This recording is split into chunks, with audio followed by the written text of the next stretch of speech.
এক হাফেজকে ডাকবেন আল্লাহ রাব্বুল আলামিন কাল কিয়ামতের দিন, এবং তাকে বলবেন তোমাকে আমি অনেক নিয়ামত দান করছি, সেই নিয়ামতের বিনিময়ে তুমি কি করছো? তখন সেই লোক ইয়া রাব্বুল আলামিন, আমি তো সেই নিয়ামতের পরে অনেক কিছু করছি, দুনিয়ার এই ভালো কাজ করছি, এই করছি, সেই করছি, হজ করছি, নামাজ করছি, রোজা করছি, অনেক কাজ করছি।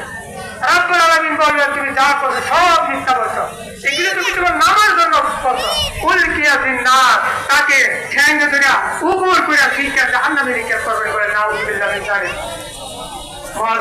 উপস্থিতি, আকাশের অবস্থা অনেক খারাপ, আর মাত্র 8 মিনিট সময় আসছে।